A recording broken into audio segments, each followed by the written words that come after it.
All right. I promised you stories, so I'll tell you stories. I got two. One is when my grandfather passed away. So, in my family of origin, so I was born in India, my whole family's from India. And with the exception of a few blood relatives in this country, the entirety of my family lives in another country.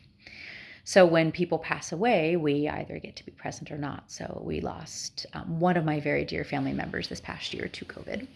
And then because she died in her 90s in India, we weren't able to be there with her and do the things that are very typical of our culture, our religion, our family, to honor a person's passing, which is a 13-day ceremony. So after a person passes, there are very specific prescriptions about how you handle the body, where it goes, when it goes. Now think about why that could be true, right? Some of that is, embedded in religion, right? The priests, specifically in our family, Hindu priests, have, sort of they're the gatekeepers of that knowledge, right? They have that. But most families have a priest, not unlike might be true for a lot of communities in this country, more specifically Christian communities. And these people will help the family navigate this process because you can't expect it to know that. So also think about the fact that there is someone designated to your family to help you navigate an entire 13-day process. So there's certain prescriptions, and there's reasons why these things are true because it is a very hot country. You don't want a body decomposing and decaying in your home, right? So the way that the body is handled, the way that it is prepared, this is pre-formaldehyde and all the other more modern technologies, is in the religious prescription, but has a real basis in why these things would have come about, right? So it seems deeply cultural, and also it was completely practical too. So then the body is prepared, and essentially the cremation happens very quickly. So soon after someone dies, it happens almost immediately. Within the day to the next morning, the body is cremated. And so what happens is that the body is prepared.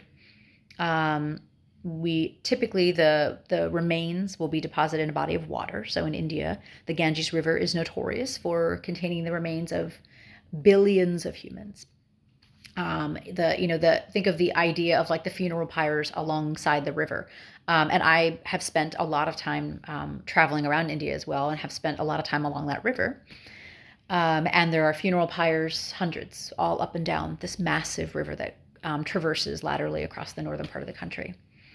Because it is considered very holy to have your body decompose there and then eventually become part of that river. So then once the body is prepared, the whole family actually goes down to the body of water, and they walk with the body on. So we did this for my grandfather and all my grandparents that we were able to be present for, on essentially like a gurney, but real rudimentary. I mean, this one might have actually had a wooden platform. I don't know. And the person's only wrapped simply in a white sheet. That's it. So they're not dressed. They're not made up in the way that we might see in funerals here in this country. And we walk with them to the crematorium. Now, before it used to be all funeral pyres, right? But now a little more modern technology, they're electric crematoriums. And it is literally a massive oven. I kid you not. It's a door that with a handle, two guys pull it open. They take a giant spatula looking thing and shovel a person in. And that's what happened to my family. And then this was the part that I wasn't quite prepared for. That part I was like, okay, I can wrap my brain around that. It's like real trippy to watch your family member, my grandfather, I spent, years writing letters back and forth with, being shoveled into an oven. However, one of the things that I thought was I didn't anticipate was when the fire rose up like super violently and just licked at his, like grabbed onto his body, and it just burned. And I was like, wow, like just astounded by how quickly that happens, right? But what's interesting is that people hold that with you, right? Like they anticipate that that's going to be a thing that gets you, right? And people stand together. So while we did this, nobody was alone. There were like dozens and dozens and dozens of people with us. And then what proceeds over the next 13 days is what I think is so fantastic, and I'll tell you why I think it's fantastic when we get to some of the other stories.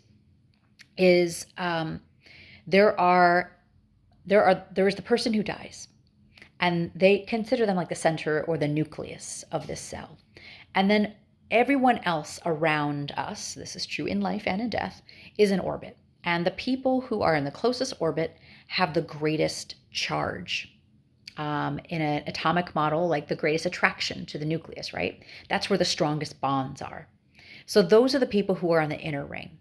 And everybody else who are on any other outer rings, you only deal with the ring in front of you. You don't go from outer ring like, oh yeah, I knew that guy from 5 years ago. Let me go to that guy who is now grieving and ask them questions about what happened. No, no, no. That is very culturally prescribed, and actually the priests are very clear about it. On day one, after the cremation, there's certain foods you eat, certain preparations, and only certain guests can come over. Day two, the ring expands. You go out one more ring. And literally, as the days go, people who are acquaintances, worked with my grandfather at the consulate, 25 years ago, they can come on day 12. They don't come on day one. And I think that that is amazingly protective, right? But think again. So let's go back to our prior conversation about dignity and respect and desirability around death. Would you want people, I don't know, maybe some of your classmates right now, 20 years from now, going and bugging whoever might be your partner or your children or your parent about like, oh yeah, I took a health studies class with this guy once. I'm real sorry about your loss. Tell me what happened, right? It prevents the vultures. Now I understand why vultures have a real strong connection with death. There's the tower of death, right? And that's the Zoroastrians in India. You see actually the vultures in the towers where people leave bodies and the vultures pick them apart. Literally, and you watch it happen. But also people are vultures around death. And they love to swoop on in and scavenge up those remains of families who are incredibly vulnerable. And so what I think one of the amazing cultural implications around death and dying that we have like no prescriptions for. And we have these big wakes and everybody can come, right? And they all do a pass through and shake hands and kiss and look at the body all made up in a suit with makeup and there's no balance to who gets access to the people who are devastated or relieved also, because maybe that person was suffering. So that's one story. Think about like where we receive dignity in our process of dying, but where then the people who are remaining receive dignity in that process. And to have dignity in that process, there has to be protection. And our system and our culture doesn't protect people. There may be cultures of people who exist in this country that bring that to life.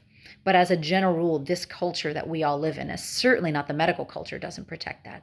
When you are dying alone in a bed around strangers, who's protecting you? Nobody. Nobody's protecting who has access to you. And certainly not protecting the people who care most about you. They're oftentimes on rung 13 when they should be on rung number 1.